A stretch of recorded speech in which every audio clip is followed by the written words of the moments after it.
Today, especially in the online marketing and the content marketing space, most people want to talk to you about creating more content, buying more backlinks, establishing more domain authority. But today we are going to be talking about none of those items, okay? And quite frankly, the reason why those topics around SEO get the most attention is because they're the easiest to do and the cheapest to do. So by consequence, they're going to be talked about the most.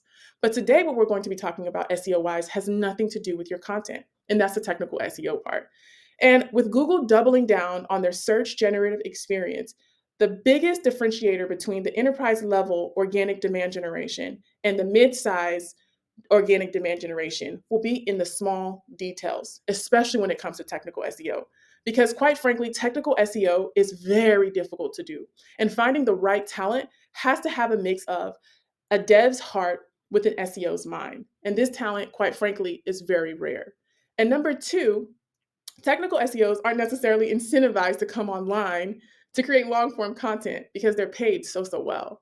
So today we are going to be talking about technical SEO that will help you get a little bit closer to that enterprise level demand by understanding things that have nothing to do with your content creation, but focus on Google better understanding what your website is about and what it sees via your code. And that is your crawlability. So let's go ahead and get started. Okay, so before we talk about crawlability, we first need to understand two known facts that will help you distinguish between the SEO noise or the content marketing noise and what's true. And what's true is SEO can drive 1,000% more traffic than organic social media. So what that means is, even though LinkedIn is a very powerful tool, based off of the sheer numbers of driving the right amount of traffic to your website in order to give it the best possibilities for higher conversions, you simply need to have more numbers that LinkedIn can provide. So LinkedIn is not a feasible channel to build an entire SaaS business from, okay? Because that leads me to fact number two. Your website traffic will make up 53% of your entire traffic source. So it's too big of a number for you to ignore. And it's also too big of a traffic source for you not to do well. So those are the two facts in mind that you have to keep at the forefront of your mind when you're looking at your organic traffic from your website, okay? Now, like I said before, what the industry typically tells you is hire more writers, acquire more backlinks, etc. But what's overlooked at the mid-sized level is your underused structured data and your schema markup, especially when it comes to crawlability. Now, before we get into that, I want to show you guys a couple of ways that we can help. Now, before we get to talking about all of the juicy stuff that you want to implement right now on your website, these are three ways that we can help. Number one, we can help you with a technical SEO opportunity analysis. So we can help you actually implement a lot of these opportunities that we're going to talk about today and to help you get the added visibility that you need in your business. And number two, we can help you with doing an SEO roadmap that will help you understand business lift projections and what the ramifications of that traffic will look like business-wise for you. We can do content strategy planning, SEO and content marketing soft spot analysis, and so much more to help you get that competitive advantage. Number two, you can apply to work with us with packages starting at $15K per month. And number three, we can do isolated projects for you if you guys need additional SEO or content marketing support with packages starting at $5,000 and above. Okay, so let's go ahead and continue on. Okay, so here is what is not a competitive advantage. FAQ schema markup. Don't think that's a competitive advantage. Everyone's doing it. Organization markup, product markup, Yoast SEO, or other mainstream schema plugins. Okay, these are all tried and true schema markups. Any plugin should help you with any of these. Okay, so whenever you think about schema markup and a competitive advantage, it's important to understand these things about schema markup. If it's mainstream, it's not going to give you a competitive advantage, okay? It's all about the needle in the haystack schemas, the schema markups that your competitors are not leveraging, they're not using. That's actually where the gold is. And if you stick to the end, you'll actually see a live example of why schema markup is so powerful and why it's important. But we continue on. Here are a couple of overlooked schema markups that are your current opportunities as of February 2024. Number one, strategic author bio pages. At a high level, your author bio pages, strategic pages, will help your Google bot, which is the crawler behind your page, understand that this person, whoever the author is a credible entity to talk about this, whatever content they are associated with. And the more reinforcement you can give this author, the better it'll be credibility wise, A, for the author and for your business. Because Google operates off of your money, your life, EA, or double EAT. So that means that they want authority or authority head or authority figures posting online and not just like known nobodies, even though no one is a nobody. But in the eyes of the Google bot, not everyone has a reputation. So you're giving your author bios reputation based off of the Google bot that will reinforce this person as an authority. And that's what you want to satisfy that Google bot. Number two, speakable structured data, because this is a new feature. As you guys know, there are many ways to think about SEO and many ways to slice SEO. You have voice SEO, you have image SEO, you have text SEO. And speakable structured data is a new feature that Google is launching. And whenever Google has a new feature, you want to be the first one to jump on that feature because that means that you get the added visibility. Q&A structured data and review schema markups. Let's go ahead and continue on and see how we can apply those. Now, rule of thumb when it comes to implementing schemas, the less popular, the better. But the flip side of that is sometimes when you implement a new schema markup, it'll break another schema markup. This is why we do not implement schema markups for any of our clients by anyone that is a junior level. You have to be a senior level dev in order for anyone to touch a code on any of our clients' page because we understand that it can break one implementing one schema markup can break another schema markup that has probably already served you so well. Okay. This is the importance of having a knowledgeable dev implementing schema markup for you. And number two, like I said, anyone that uses Google's beta features, schema markups, or structured data, or betas, or Google's beta anything pretty much gets the early movers advantage. And you're the winner and you'll get more visibility. Okay. But the other flip side of that coin is document changes happen a lot when it comes to a new feature. So this is not a set it and forget it type of strategy. This is a very active strategy, and we have the tools in place to monitor who has made changes to critical business pages. And so in the event that we ever need to reverse engineer anything, that documentation is there for us to do so. And number three, if you can use a plugin to implement the schema, it's more than likely not advanced technical SEO. Now, this isn't 100% applicable across all situations. Once again, the best technical SEO is done at the micro level, okay? So if you have 10 schema markups and your competitors only have two, obviously you are going to be the main winner, okay? So that's important to understand. Now, how to implement schema markup and best practices. So we're going to go over each of these in an example, but first things first, let me walk you through what these mean. Number one, this is the Google's dev documentation. A lot of your SEO teams and agencies are not going to focus on this because it's a lot more technical than most people want to admit to, or that people have the employees to be able to do it, okay? So this is the dev documentation where Google will show and post any updates to documentation via structured data that we need to be able to implement on our pages correctly, the way that they want it. Number two, this is the rich results test. Okay, so we use this to check our competitors and to see what our competitors are doing technical SEO wise.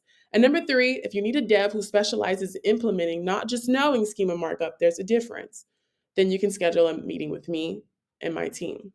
And number four here is a schema markup generator. But we're going to just jump into a live example of rich results, how to check your competitors' rich results, which is your schema markup, to see what they're using and how to get your competitive advantage. So let's go ahead and do that now.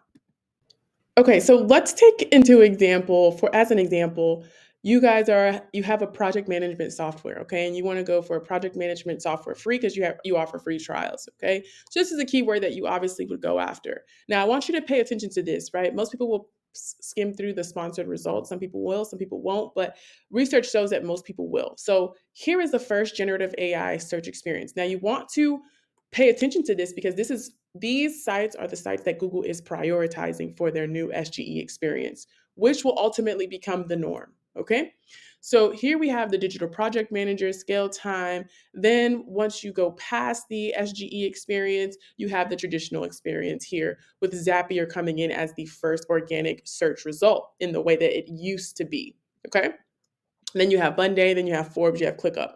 But I want you to pay attention to these two things. Here you have the digital project manager and you have Zapier. Zapier has over 8 million search traffic every single month. Okay, this is not 100% accurate, but it's pretty accurate. So it's 8 million. This little site here has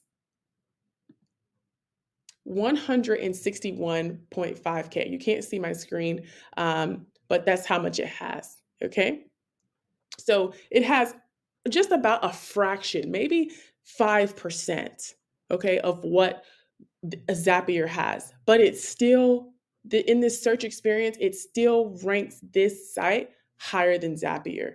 Okay. And the only reason behind that is you will see in a second.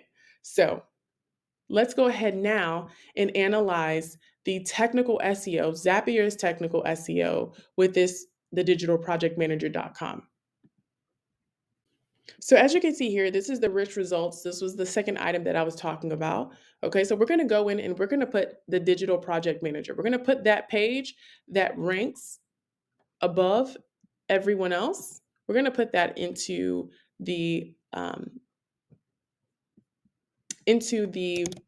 rich results test, and we're going to test it. It's going to generate. Actually, we're going to start with Zapier first. Okay, so we're just going to test the URL and see what it is displaying. All right, so now here we have it. This is Zapier's rich results test, which means it shows us all of the structured data, the schema markup that Zapier is implementing on this page. So as you can see here, it's successfully crawled. You have 4 items that they're using. Once again, article, schema markup, FAQ schema markup, organization, breadcrumbs. These are all not new. These are all very, very, very common practice for SEO. So they're more than likely implementing or using a plugin, okay? So this is Zapier's result. Now let's go ahead and analyze the digital project manager. Now here we are testing the digital project manager and voila. We have 24 items detected. They have articles, breadcrumbs, FAQ. They have the review snippet, which is the one that I talked about, which is a early mover's advantage. They have site link search box, software apps, okay? All of these, they have 10 of them. So that means that they've gone through and listed every single business, right? And if you go to their page, you can attest for that here at the bottom. You see all of the information that they have, okay? So they are very, very, very rich in structured data. And this is essentially how you beat out the bigger platforms or the bigger sites is by implementing technical SEO, okay? Because Google loves these kinds of websites, okay? So this is just one example, I'm sure out of many that you can find that will help you understand the power behind implementing technical SEO in the way that we are talking about it today. Okay? Now, as you can see here, this is the documentation, the Google Central documentation for devs that will show you how to implement the code of the page to implement the structured data. Obviously, there will not be plugins available for the newer schema markups because plugins focus more on streamlining SEO, but we want to get the early movers advantage. So you'll have to do this manually. Okay. But as you can see here, this documentation will walk you through what it is. And you can see it's Google Assistant. So, hey Siri, you're optimizing for voice search. And Google is focusing on making the web accessible to all, irregardless of the impediments that someone faces. Google believes that they should be able to, and I do too. We believe that you should be able to access the website no matter what challenges you may face. And so the more accessible you make your website to everyone, the more Google will reward you with visibility. Okay. So using these structured data helps them, and it also helps them help you by giving you the visibility that you need. And as you can see here, you can see some of the solutions, and you want to pay attention to all of this, especially when it has this in beta, because it's showing you what they're prioritizing.